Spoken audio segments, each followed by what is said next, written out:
My body's too big. I'm not meant to be a bride, she whispered. But the rancher proved her wrong. Now she's carrying his child. Witness this unbelievable, true, inspired story right here on Whisper of the Past. Don't forget to like, subscribe, and share where you're watching from. Let's get started. Marla Dane learned early that the land had a way of teaching truth. It was honest in the language of wind and soil. A fence would hold if you set its posts deep enough. A foal would stand only when it found its legs, and dawn came back every morning whether you welcomed it or not. She had grown into a body that belonged to the farm. Broad shoulders from lifting bales, calloused palms from reins and rope, calves that remembered the rhythm of climbing saddle after saddle. Folks in the nearest hamlet called her the giant bride, with a kind of half-smirk that never met her eyes. They meant it as a label. She accepted it as weather. Her father's ranch lay on the edge of a wash of prairie where the earth rolled into low mesas and the horizon stretched like an unrolled map. It was a hard, relentless place in the throes of summer and a pure, brittle place in winter. Marla kept it running after Pa's fever took him. She peddled the few cows that would fetch coin and worked the rest with hired help when she could afford it. There were times when the ledger looked bleak, and nights when the woodpile threatened to run out. But the land responded to steady hands and stubbornness, and Marla had both in measures people rarely expected. She kept to herself by intention at first and by practice later. The truth of her solitude was not that she feared company, it was that she feared the judgments that came with it. The town's dances were spectacles she watched through a fog of whiskey from the louvered windows of the general store. Men laughed and twirled around partners who fit the light dresses and softer laughter the valley expected. Once standing at the edge of the hall, a boy she had known since girlhood called to her across the room, "You don't belong here, Marla," and meant nothing crueler than observation. But words tarried with her, lodged like burrs, and for nights afterward she braced herself in the dark, as if against a coming storm. Then the storm came in another form. One late summer day, a wagon lay crippled on the rut-strewn road that ran along the edge of her property. A wheel had broken, and a crate of supplies was spilled in the dust. The traveller was a man, or rather a man who still carried the look of being in between places, clothes worn but clean, eyes that had seen weather in other parts, and closed with a tired, private humour. He introduced himself as Caleb Ward from a small spread across the border. He had been travelling to market and had the misfortune of bad axles and bad luck. Marla found herself offering what little help she could, a jug of water, some solder and leather, a spare axle from the barn, if she could make it fit. He worked beside her without pretense, his hands sure where hers were sure. In the heat of that afternoon, as the sun boiled the horizon into a band of mirage, she realized she had not thought about the shape of her own body in the company of another. It mattered less because the work made their arms move in unison. It mattered less because he looked at the problem and not at her. He stayed a week. A week in a place that was used to strangers who passed like dust was a long time. He mended more than the wagon in those days. He mended the fragile seams around her evenings, conversation over coffee, a presence at dusk as the cattle were counted, a hand that took the reins when a rope snagged. He told stories about riverbeds and distant counties, about a sister who loved roses and a dog that refused to leave a single bone uneaten. When he spoke of things, his voice had a way of lowering the room, steady, confident, as though the words came with a promise that they would not be wasted.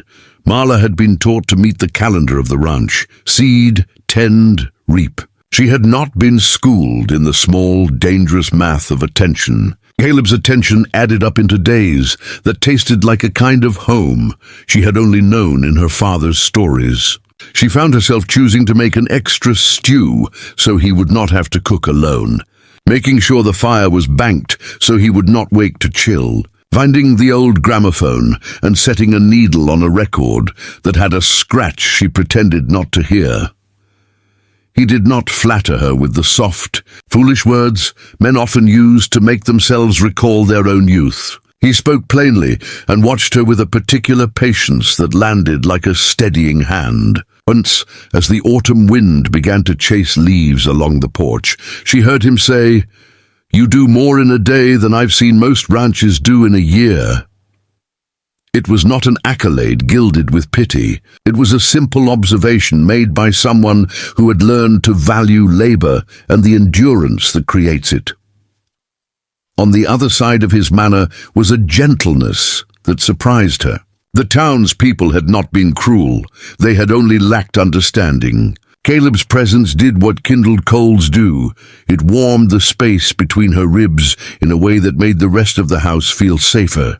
She let him in because the small mercies of his company were honest, and because she trusted the economy of his silence as much as his words.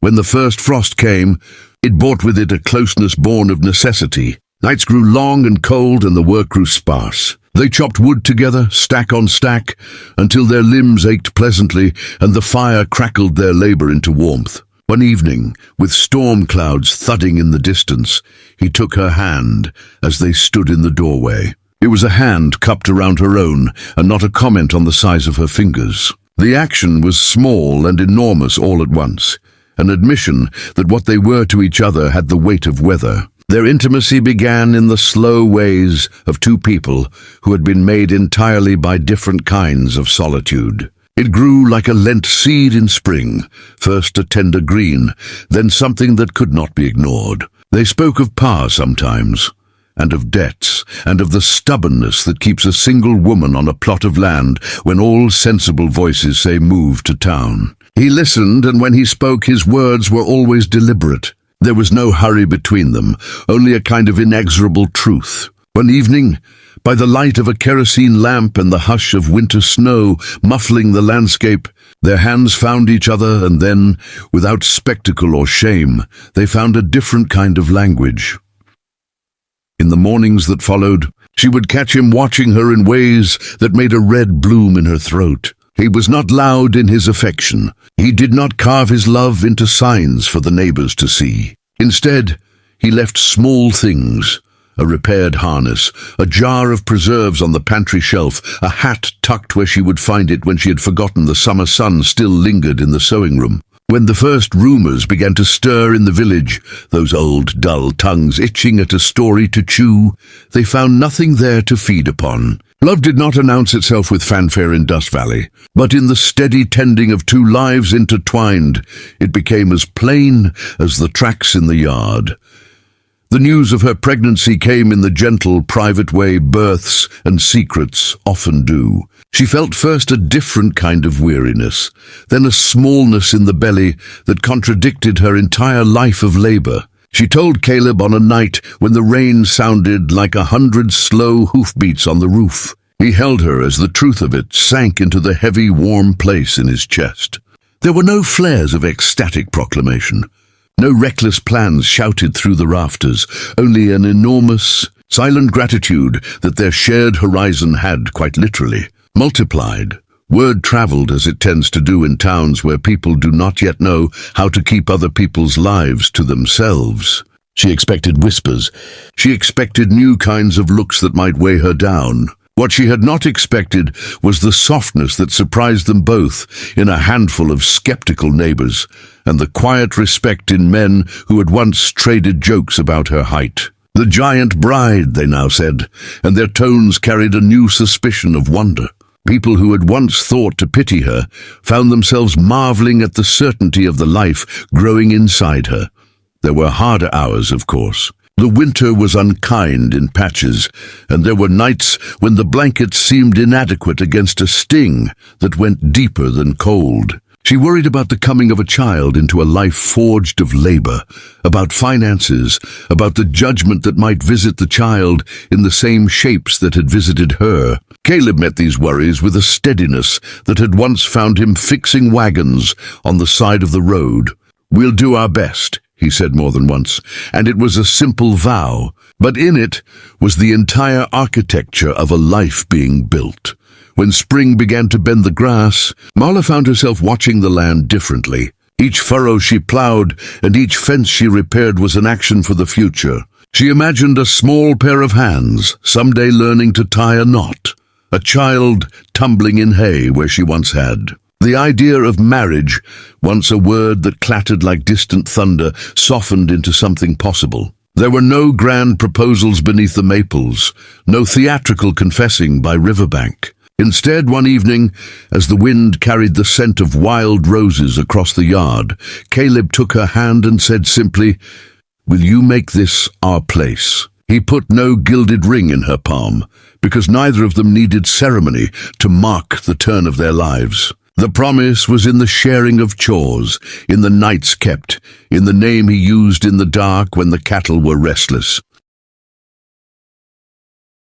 The spring rains had turned Dust Valley green again. Water pooled in the lowlands, and the air smelled of wet soil and wild sage. The ranch looked alive in a way Marla had not seen in years, every blade of grass shimmering with promise. She moved slower now, her belly round with the child growing inside her. But her mind was quick as ever, always planning, always mending, always preparing for what came next. Caleb refused to let her lift a thing heavier than a bucket. She still tried, of course. One afternoon he caught her dragging a feed sack across the barn floor, her brow slick with sweat. "Marla Dane Ward," he said, setting his hat aside and taking the bag from her hands. "You're about to bring life into this world. Let me carry the feed for once." She rolled her eyes, half amused, half touched. "You forget, I was carrying this place before you ever showed up." "I remember," he said softly, setting the sack down with a thud. "That's why I ain't letting you do it alone anymore." The words were simple, but they sank deep. There had always been a quiet strength in Caleb's voice, the kind that didn't need to rise above the wind to be heard. He wasn't a man of speeches, but when he spoke, she believed him.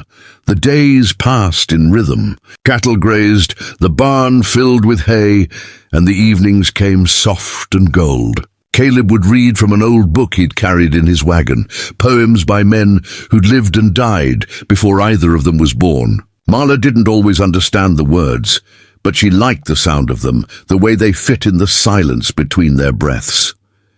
As her belly grew, so did her fears. She'd seen what childbirth could do to women. Out here, a doctor was half a day's ride away, and sometimes even half a day was too far. There were nights when she'd lie awake, one hand over her stomach, whispering to the small life inside, "Stay strong, little one. Your mama's built for hard things." Caleb would sense her worry even when she didn't speak it. He'd sit beside her and trace circles on her palm with his thumb until her breathing steadied. "You'll be fine," he'd murmur. "You were born for this land, and this land don't give up easy." By late summer, the valley had settled into a soft rhythm. The townsfolk had quieted their gossip. Some even brought over gifts, fresh bread, a quilt, a jar of honey. Marla accepted them awkwardly, unused to kindness that didn't come with a catch. The same people who once called her the giant bride now came to her porch with shy smiles and words like congratulations. Then one morning, the sky broke open. The storm came without warning, black clouds rolling fast over the plains, wind slicing through the fields like a knife. The rain came down hard, flooding the pasture and driving the cattle toward the gullies. Caleb was already saddling his horse before Marla could stop him. "Don't you dare!" she shouted from the porch, clutching the railing. "They're just cows, Caleb." "They're our winter," he called back, pulling on his slicker. "If the river rises, we'll lose half the herd." He was gone before she could answer, hooves pounding into the storm. She stood there, rain soaking her hair, one hand gripping her belly as lightning split the sky. Hours crawled by. The storm raged, the roof leaked, and the wind screamed through the shutters like a living thing. When he finally returned near midnight, he was covered in mud, drenched and limping slightly. But he was alive and smiling. "Lost a few, saved most," he said through chattering teeth. "Not a bad trade." She ran to him then, tears mixing with the rain on her cheeks. "You fool," she whispered. "What would I do if you didn't come back?" He kissed her forehead. "You'd carry on," he said simply, "because that's what you do." A week later, her time came. It began before dawn, a low ache that deepened with every hour. Caleb sent a rider to fetch the midwife from town, but by the time the woman arrived, the sun was setting and the storm clouds had gathered again on the horizon. The labor was long, fierce, and raw. Marla gritted her teeth, every muscle trembling, her breath coming in ragged bursts. "You can do this," Caleb whispered, kneeling beside her. His hand stayed on hers, strong and steady. She wanted to curse him, to cry, to give in, but something deeper kept her going. The same stubbornness that had kept her father's ranch alive, the same pride that once made her believe she wasn't meant to be loved. Hours passed. Then, as thunder rolled across the plains, a small, piercing cry filled the room. The midwife smiled, weary and relieved. "It's a girl." Caleb let out a shaky laugh, his eyes wet. He kissed Marla's hand, then leaned over to look at the child swaddled in a blanket. She was pink and strong, with a head full of dark hair and lungs that made themselves known. Marla stared at her daughter in disbelief. All her life, she'd thought her body too big, too different, too wrong to make something so small and perfect. But here she was, a living, breathing proof that she had been wrong all along. Caleb whispered, "She's got your eyes." Marla smiled faintly. "Then she'll see the world clearly."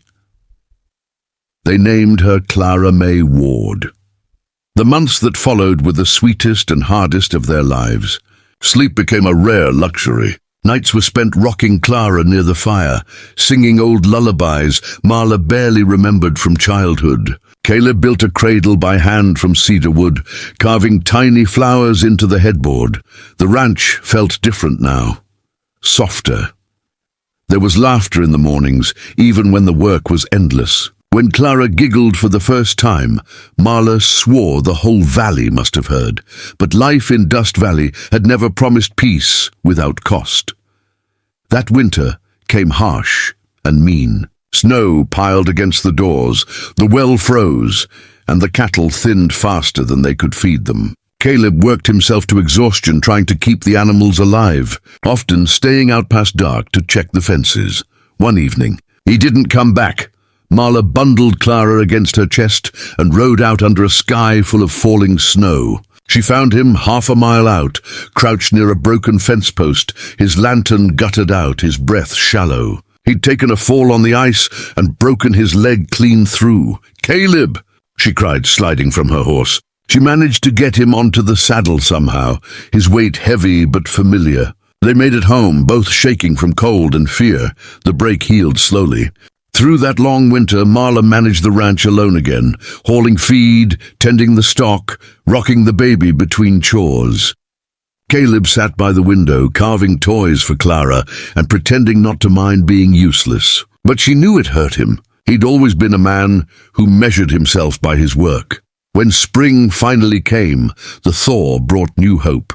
The land turned green again, and the sound of calves in the meadow was like music. Clara was nearly a year old by then, walking unsteadily through the grass, her laughter bright against the wind.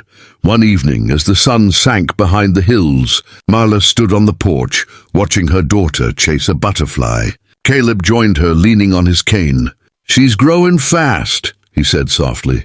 "She's got your stubborn streak," Marla replied, smiling. He chuckled. "Then we're in for a handful." They stood together in the fading light, the sky burning gold and pink. Marla slipped her hand into his. It fit there easily now, as if it had always belonged. For the first time in years, she felt no distance between who she was and what she had become. The land no longer felt like something she had to fight. It felt like home. Years later, when Clara was old enough to ride, and the ranch had become known for its fine cattle and strong fences, people still whispered the story of the giant bride and the rancher who loved her. Some said it was a miracle, others called it a legend. But those who truly knew them called it what it was, a life built out of hard work, quiet faith, and love that never needed to be proved to anyone. Marla sometimes rode out alone at dawn, just as her father once had. The sky would stretch endless above her, and she'd feel the same wind that had always shaped the valley. She would think of all the things she'd once believed she couldn't be and smile because she had been wrong. She had been built for this life, this land, this love. And as the sun rose over Dust Valley, painting the fields gold, she would whisper to the wind, "You see, Pa, I made it." Inside the house, Caleb would be at the table pouring coffee into 2 tin mugs. Clara's laughter would echo from the yard, and Marla Dane Ward, the woman once called the Giant Bride, would step inside, her hands strong, her heart steady, her life full. The ranch would stand for generations after them, weathering storms and seasons, carrying forward the quiet legacy of a woman who learned that love isn't something you fit into, it's something you build with your own 2 hands.